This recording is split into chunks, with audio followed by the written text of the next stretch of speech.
I, Marva Angela MacDonald Bishop, do swear that I will be faithful and to bear true allegiance to Jamaica, that I will uphold and defend the Constitution and the laws of Jamaica, and that I will conscientiously and impartially discharge my responsibilities to the people of Jamaica. So help me God. Dancehall music icon Vybz Kartel remains behind bars in Jamaica after his murder conviction was overturned earlier this year. A judge was expected to rule on his possible release today, but court was adjourned until next week without a decision. All right, Fox 5's Lisa Evers joins us live in studio with what his lawyer has to say about these latest developments. Lisa. Well, Stephen, Natasha, his attorney tells me they had hoped for some resolution by today, but that did not happen. Yeah. Go on, mute ya, go on. Ease yourself, just keep it calm, mute ya, star. Only put pressure in my corner. One time it hard for carry on. You no need no girl for turn to, no man for talk to. Feelings hurt on the journey so far. In my opinion, this video is important. Welcome 6ix family, my enlightened keepers of Owen Allen Media, alongside our new arrivals to the channel. Will Vybz Kartel be free next week or not? Christmas list remains in Trinidad after his court hearing, and the 6ix boss Tyson has been released from jail. I have more information on the Mohamed family sanctions by the USA. Now, after the prosecution embarrassed themselves for 2 days straight, the internet, especially vloggers, keep dropping videos about Vybz Kartel possible release. At one point, I also believe Vybz Kartel will be freed, and this is evident with failed attempts by the prosecution to convince the 3-panel judges at the Court of Appeal as to why there should be a retrial. Now, DPP Claudette Thompson and her team of deputy DPP and prosecutors even shifted their stance regarding Vybz Kartel and his co-accused rights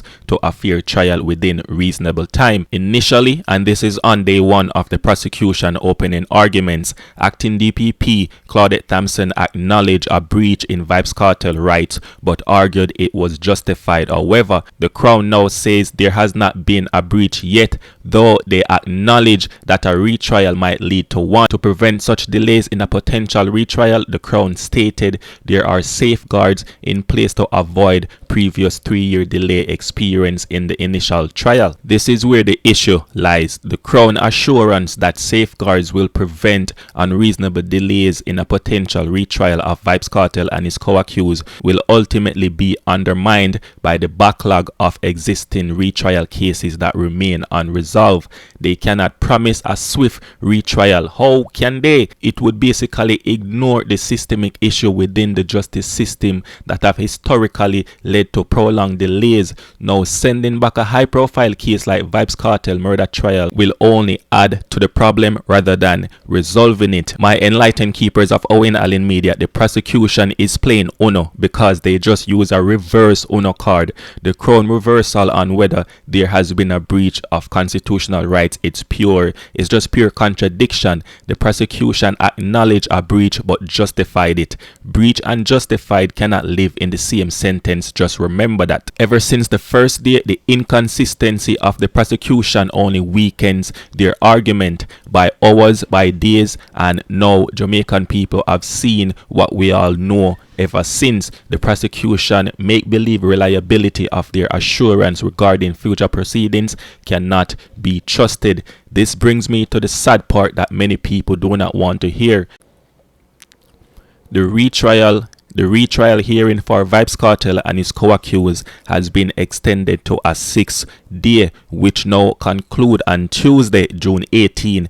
Justice Marva MacDonald Bishop said the most challenging part is reviewing numerous submissions is yet to come before a decision is made on whether the men will be freed or a retrial will be ordered. Now, the Crown acknowledges potential breaches of accused constitutional rights but argued against total acquittal, suggesting safeguards like expedited proceedings, bail and legal aid. It's clear they do not want to free Vybz Kartel. This is what I believe. I believe the Court of Appeal would rather side with the prosecution that they can provide all these made up stories, gift wrap only for Vybz Kartel, and the system is now in good condition for Vybz Kartel when so many other youths in the system and people in the system have been suffering from the same system with no proper infrastructure whatsoever.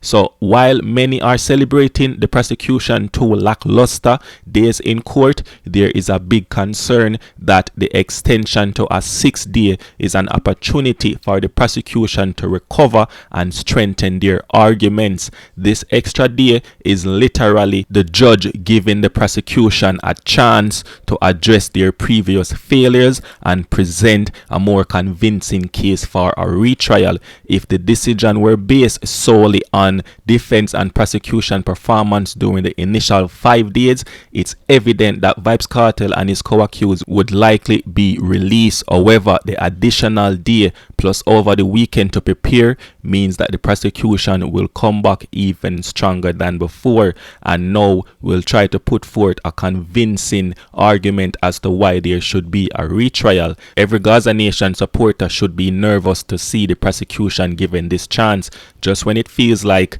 there's a setback in the prosecution case and a more favorable outcome for the defense. This happened, Jano, we still hope for the best for Vybz Kartel. Alright, moving on. So Christmas List remains in Trinidad and Tobago following his recent court hearing.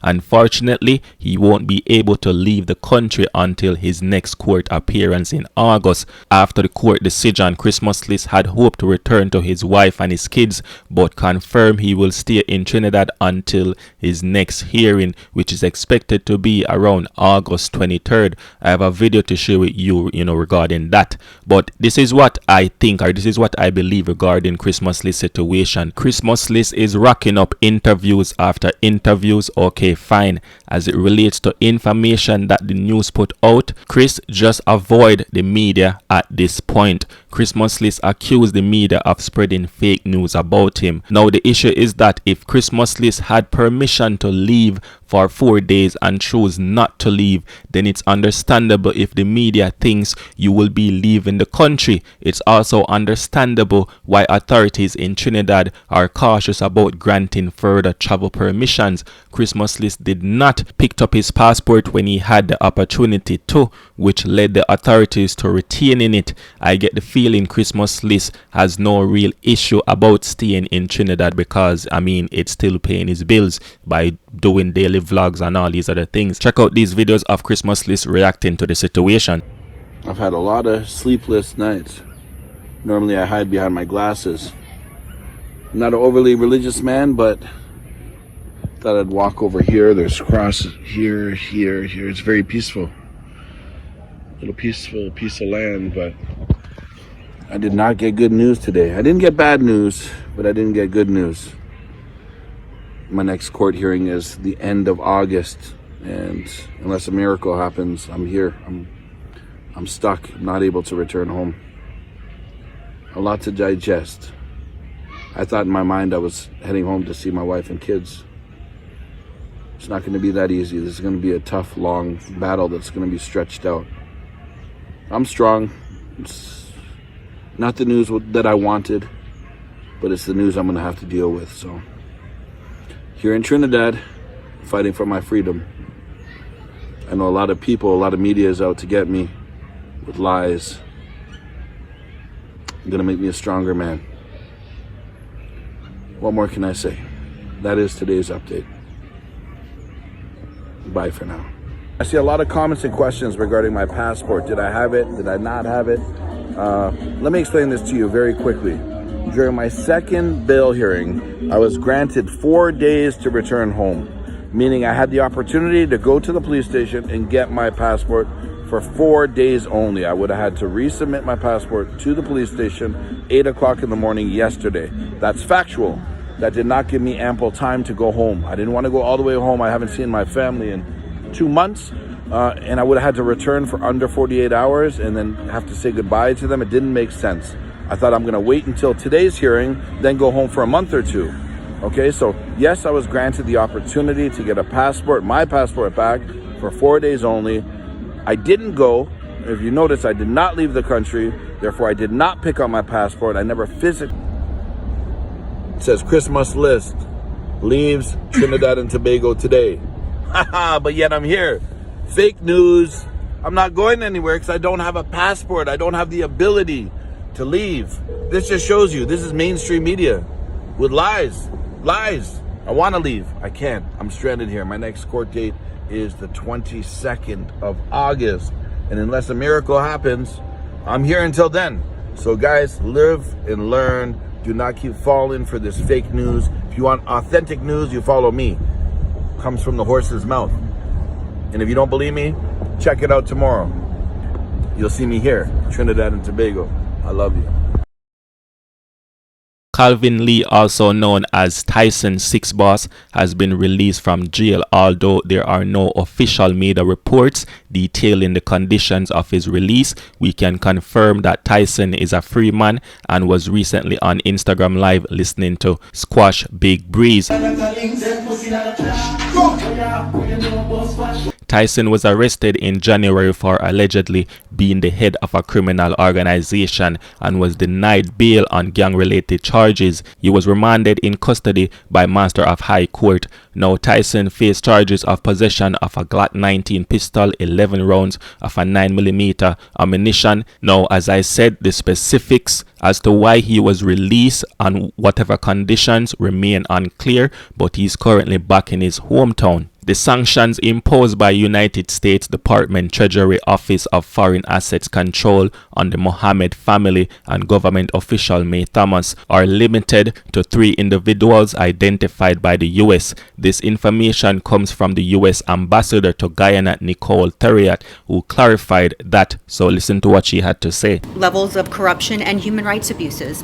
In fact, 2 days ago, we also levied sanctions on quite a few Russian financiers of the Ukraine crisis. So this is something that we reserve for very serious crimes. And after 2.5 years, it was a whole of U.S. government investigation. And we had, and it's a very high bar. We do not do this lightly. This is something that we ensure that we have a preponderance of evidence before we're ready to levy these sanctions. And we had that in this case against the 3 individuals who were sanctioned. Are there other persons being looked at? Because I noted in the statement coming from the Treasury Department, we spoke of government officials who might have been involved. Could you comment on that? And also, Vice President Jack Dio yesterday said he has written to the U.S. government seeking more information. That's absolutely correct, President Jagdeo. Actually, it was Finance Minister Singh and Commissioner General Stacia who requested specifically, officially, in writing for the documentation that we used in building the case for these sanctions, and that was requested, and I strongly recommended to our partners back at in Washington that they provide as much of that information as possible, because I understand that the government here wants to do their own investigation and follow up on this. They're also incredibly concerned about this corruption. And sorry, what was your first question? All the persons being looked at. All the persons? As far as I know, that is not the case. Alright, so that was the video. Thanks for the likes, thanks for the subscribe, thanks for the views, thanks for the comments. As always, I'm out.